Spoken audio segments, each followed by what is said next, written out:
সুপ্রিয় দর্শক, বিদ্যুৎ খাতের উন্নয়ন ও সম্ভাবনা নিয়ে অনুষ্ঠান আলোকিত বাংলাদেশে আপনাদের সবাইকে সাদর আমন্ত্রণ। আপনারা জানেন, বর্তমান সরকার দেশ পরিচালনার দায়িত্ব নেওয়ার পর বিদ্যুৎ সেক্টরে বিভিন্ন ধরনের পদক্ষেপ গ্রহণ করেছে। এর ফলে বিদ্যুতের ব্যাপক উৎপাদন বেড়েছে এবং দেশের উন্নয়নের ছোঁয়া লেগেছে এবং জাতীয় উন্নয়নে বিশেষ পরিবর্তন এসেছে।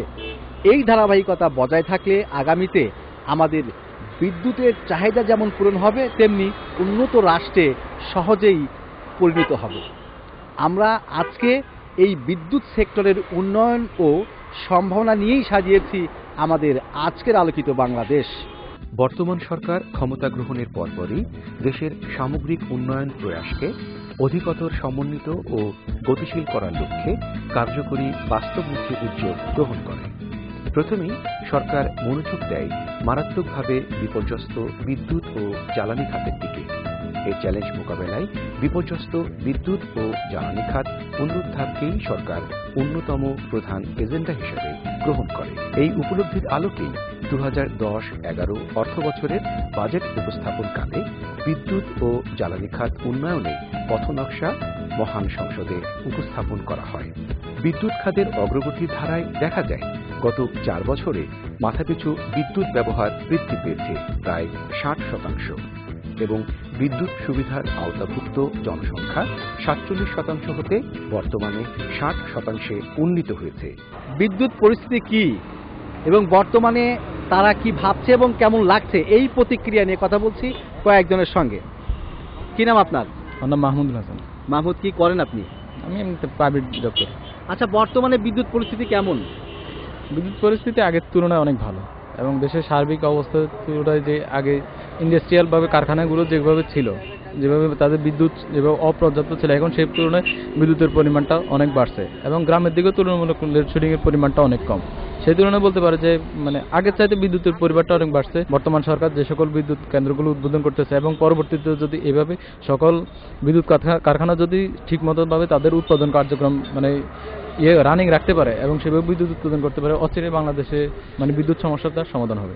আমাদের দেশে আগের চেয়ে বিদ্যুতের অবস্থা অনেক উন্নত, কারণ যিনি আছেন এখন প্রধানমন্ত্রী শেখ হাসিনা, যদি আসলে ওনাকে আর একটাবার সময় দেওয়া হতো বা উনি পরবর্তীতে যদি সরকার হতো, তাহলে আসলে আমাদের দেশে আরো উন্নত দিকে অগ্রসর হতো। 2009 সালে জানুয়ারিতে বিদ্যুৎ উৎপাদন ক্ষমতা ছিল 4931 মেগাওয়াট।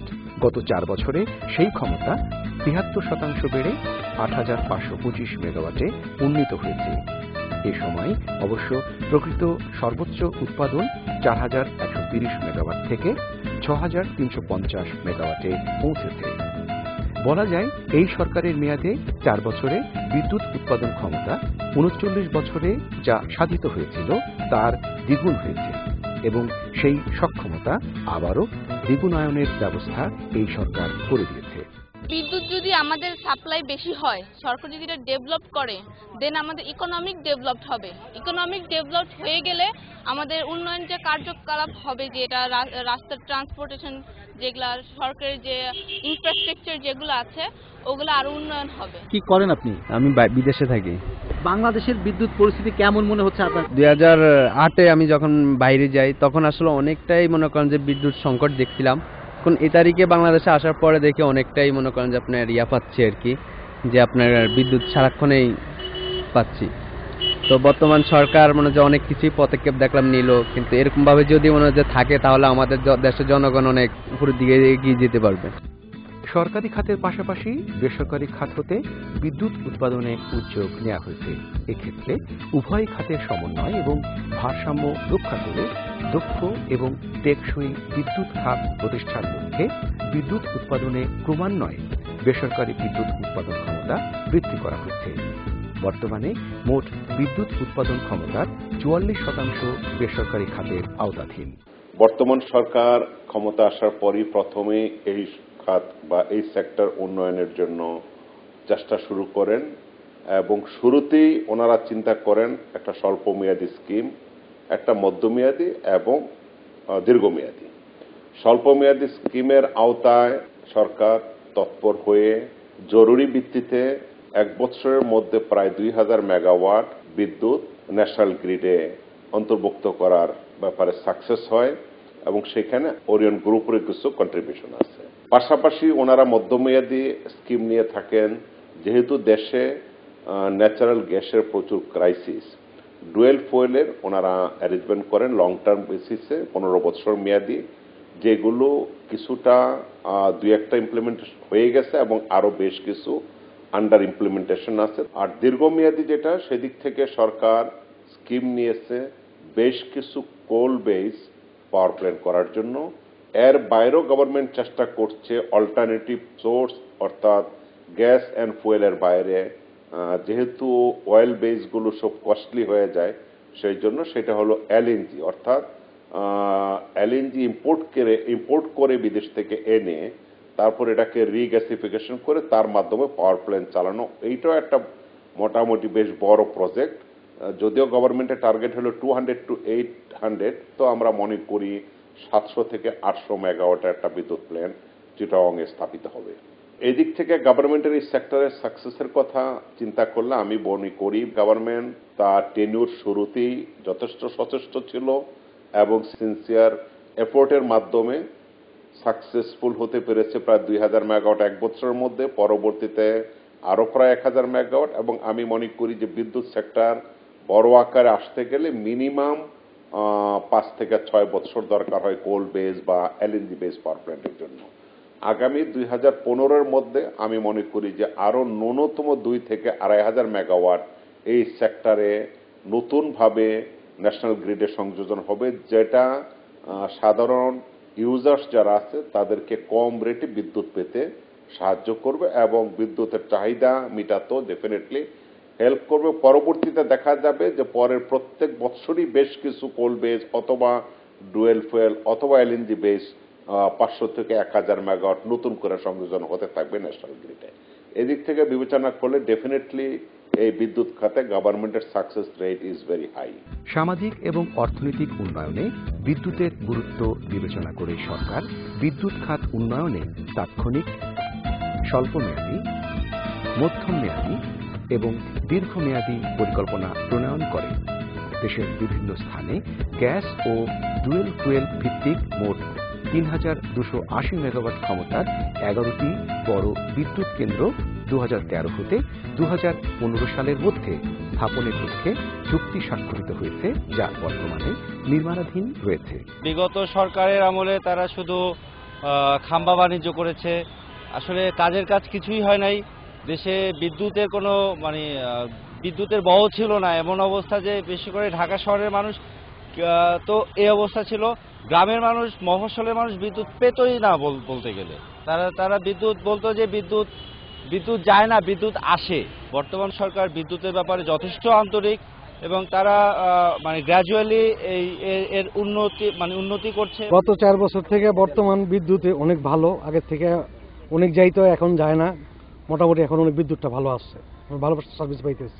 বিদ্যুৎ উৎপাদন ক্ষমতা বৃদ্ধি একটি পুঁজি ঘন এবং সময় সাপেক্ষ ব্যাপার। তাই তাৎক্ষণিকভাবে বিদ্যুৎ উৎপাদন ক্ষমতা বৃদ্ধি করা সব সময় সম্ভবপর হয়ে ওঠে না।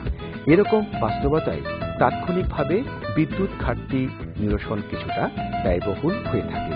তবে বিদ্যুৎ যেহেতু জাতীয় অর্থনীতিতে গুরুত্বপূর্ণ অবদান রাখে, তাই বিদ্যুৎ সমস্যা হ্রাস করার জন্য তাৎক্ষণিক, স্বল্প ও মধ্যম মেয়াদী পরিকল্পনার মাধ্যমে 2012 অর্থাৎ গত বছরে 35,118 গিগাওয়াট আওয়ার বিদ্যুৎ উৎপাদন করা হয়, যা 2008 সালে ছিল 26,533 গিগাওয়াট আওয়ার।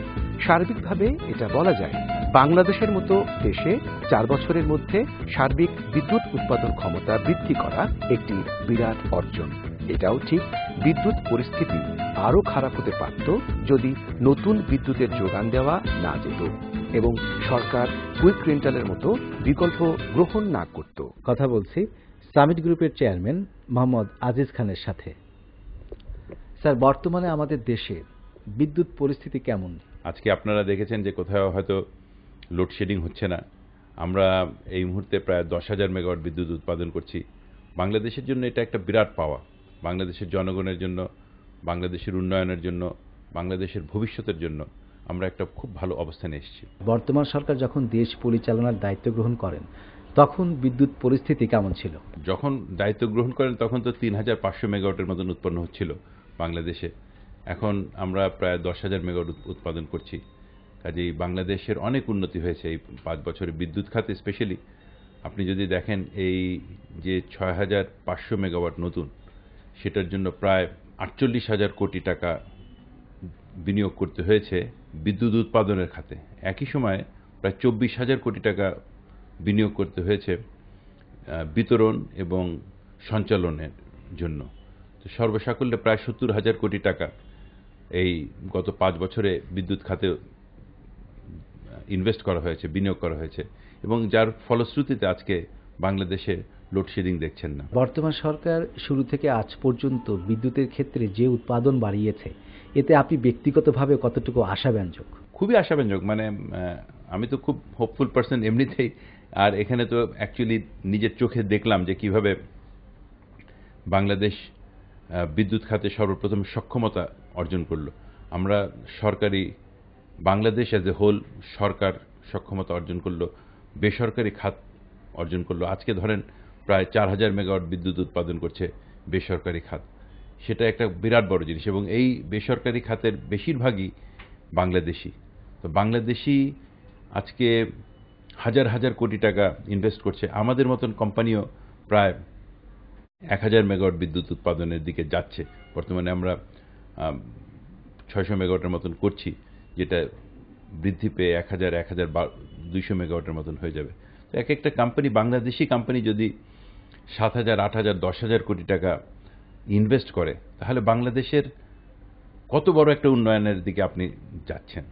আজকে দেখেন এই বিদ্যুতের উন্নয়নের ফলে উৎপাদনশীলতা বাংলাদেশে বেড়ে যাচ্ছে, বাংলাদেশের কৃষি খাতের উন্নতি হচ্ছে, বাংলাদেশের সামাজিক খাতে উন্নতি হচ্ছে। মানে শিক্ষার দিকে যে কত লোক লেখাপড়া করছে, এই শিক্ষা কি সম্ভবত বিদ্যুৎ না থাকলে। স্বাস্থ্য সেবায় দেখেন আজকে আমরা স্বাস্থ্যের দিক দিয়ে আমাদের আশেপাশে সমস্ত দেশের থেকে ভালো করছি। কেন ভালো করছি, কিভাবে ভালো করছি? যদি স্বাস্থ্য সেবাটা দেওয়া যেত বিদ্যুৎ ছাড়া, আজকে প্রায় বাংলাদেশের 60% জনগণ বিদ্যুৎ পাচ্ছে, যেটা আগে কখনো 30%, 35%, 40% বলা হতো, সেখানে 60% লোক বিদ্যুৎ পাচ্ছে। মানে 16 কোটি জনগণের ভিতরে যদি 20%ও নতুন করে বিদ্যুৎ পায়, তাহলে পরে গত 5 বছরে প্রায় 3 থেকে 4 কোটি লোক নতুন বিদ্যুৎ সংযোগ পেয়েছে। এটা একটা বিরাট পাওয়া বাংলাদেশের জন্য। সরকার রামপালে যে কয়লাভিত্তিক বিদ্যুৎ কেন্দ্রের করার কথা বলছেন, এ সম্পর্কে আপনার কি অভিমত? দেখেন, কয়লাভিত্তিক বিদ্যুৎ কেন্দ্র করতে হবে। এখন এটা রামপালে হবে না মহেশখালীতে হবে, সেটা তো এক নম্বর হলো যে সেখানকার অবস্থান এবং এনভায়রনমেন্টাল সোশ্যাল ইম্প্যাক্ট অ্যাসেস করতে হবে, এবং যদি এটা অ্যাডভার্সলি এফেক্ট করে, সেই অ্যাডভার্সলি এফেক্টটাকে কিভাবে মিটিগেট করা যায়, কিভাবে থামানো যায়, সেটা আমাদেরকে বুঝতে হবে এবং সেইভাবেই কাজ করতে হবে। নিশ্চিতভাবে আমি মনে করি যে বাংলাদেশে কোনো বিদ্যুৎ কেন্দ্র হওয়া উচিত না যেটা থেকে সুফলের থেকে কুফল বেশি। কিন্তু সমস্ত কিছু উৎপাদনেই কিছু অসুবিধা আছে। এটা আমাদের বাচ্চা যখন হয় তখনও আমাদের মারা কষ্ট পান, কিন্তু পৃথিবী চলে, জীবন চলে। সে একইভাবে বিদ্যুৎ কেন্দ্র করার সময় কিছু একটা অসুবিধা তো হবেই। আপনাদের ভবিষ্যৎ পরিকল্পনা সম্পর্কে কিছু বলুন। আশা করি আমরা আগামীতে আরও 700 মেগাওয়াট বিদ্যুৎ কেন্দ্র করতে চাই, যেটা LNG, liquefied natural gas, imported gas দিয়ে। আমাদের এখানে যদি গ্যাসের অভাব দেখা যায়, তাহলে আমরা ইম্পোর্টেড গ্যাস ভিত্তিক বিদ্যুৎ কেন্দ্র করতে চাই। একই সাথে আমি ভুটানের সাথে আলাপ করেছি যে ভুটানে কি জলবিদ্যুতের উন্নয়নে আমরা সম্পৃক্ত হতে পারি নাকি। তারাও খুব উদ্গ্রীব, আমরাও খুব উদ্গ্রীব, কিন্তু বিদ্যুৎটা আসতে হবে ভারতের মাধ্যমে। ভারতের সাথে যে এখন একটা সিস্টেম হয়েছে যে ওখান থেকে বিদ্যুৎ আনতে পারছি, এটা ওই লক্ষ্যে একটা বিরাট পদক্ষেপ, যাতে একটা রিজিনাল গ্রিড হয়। একটা রিজিনাল গ্রিড হলে আমরা ভুটানের থেকে বিদ্যুৎ আনতে পারবো বলে আশা করছি। এই প্রত্যেকটা ব্যাকওয়ার্ড ইন্টিগ্রেশনে আমাদের বিদ্যুৎ খাতের এবং অন্যান্য জ্বালানি খাতের সবচেয়ে বড় অসুবিধা হলো যে প্রাইমারি জ্বালানি, মানে আমাদের মূল জ্বালানি কি হবে। আমাদের মূল জ্বালানি এতদিন ছিল গ্যাস, এখন গ্যাসের অভাব হলে পরে আমাদের কিভাবে কোনটা মূল জ্বালানি হবে সেদিকে কয়লা ভিত্তিক বিদ্যুৎ কেন্দ্রের দিকে যেতে হবে, আমাদের ইম্পোর্টেড LNG ভিত্তিক বিদ্যুৎ কেন্দ্রে যেতে হবে, আমাদের নিউক্লিয়ার ভিত্তিক বিদ্যুৎ কেন্দ্রে যেতে হবে। এবং আমি আশা করছি যেভাবে আমরা গত বছরগুলোতে উন্নয়নের ধারা দেখেছি সেই উন্নয়নের ধারায় থাকবে এবং বেসরকারি খাতও তার সাথে সম্পৃক্ত থাকবে। 12 নভেম্বর 2013 রাজধানীর নান্দনিক সৌন্দর্যের স্থান হাতিরঝিলে হাজারো মানুষের ঢল। পুরো এলাকা পরিণত হয়েছে যেন মিলন মেলায়। সন্ধে 7:32 শুরু হয় বিদ্যুতের ঝলকানি, আলোর খেলা, সবুজ আলোর লেজার শো আর বর্ণিল আতশবাজিতে মুখরিত হয়ে ওঠে পুরো হাতিরঝিল প্রকল্প ও আশপাশের এলাকা। ভেসে ওঠে এক আর পাশাপাশি 4টি শূন্য। হাজারো মানুষের আনন্দ উল্লাসে পুরো এলাকা পরিণত হয় এক উৎসবের আঙিনায়। ঝিলপাড়ের প্রতিটি বাড়ির মানুষের অবস্থান তখন বাড়ির ছাদে। 13 মিনিটের এই আলোক উৎসবটি ছিল দেশের 10,000 মেগাওয়াট বিদ্যুৎ উৎপাদন ক্ষমতার বার্তা। মাননীয় প্রধানমন্ত্রী শেখ হাসিনা রাজধানীর শেরেবাংলা নগরের বঙ্গবন্ধু আন্তর্জাতিক সম্মেলন কেন্দ্রে বসে সুইচ টিপে এই আলোক উৎসবের উদ্বোধন করেন। শত প্রতিকূলতার মধ্যেও একটি পরিকল্পিত বিদ্যুৎ ও জ্বালানি খাত প্রতিষ্ঠায় গত 4 বছরে সরকারের প্রয়াস দেশের অর্থনীতিকে একটি সুদৃঢ় অবস্থানে দাঁড় করিয়েছে। দেশের সচেতন মহল মনে করেন সাম্প্রতিক বছরগুলোতে অর্জিত অর্থনৈতিক সাফল্যের ধারাবাহিকতার সাথে বিনিয়োগ বৃদ্ধি এবং অবকাঠামো বিনির্মাণের লক্ষ্যে বিদ্যুৎ ও জ্বালানি খাত উন্নয়নের অগ্রগতির ধারা বজায় রাখা গেলে 2021 সাল নাগাদ বাংলাদেশ নিশ্চিতভাবে একটি মধ্য আয়ের দেশে পরিণত হবে। যে কোনো দেশের উন্নয়নের পূর্ব শর্তই হচ্ছে বিদ্যুৎ। আমাদের দেশের পর্যাপ্ত বিদ্যুৎ সরবরাহের ফলে দেশের লোডশেডিং কমেছে এবং প্রত্যেকটি সেক্টরেই উন্নয়নের ছোঁয়া লেগেছে। এই ধারাবাহিকতা অব্যাহত থাকলে আমরা অচিরেই মধ্যম আয়ের দেশে পরিণত হব এবং এই প্রত্যাশায় আজকের মতো বিদায়। খোদা হাফেজ।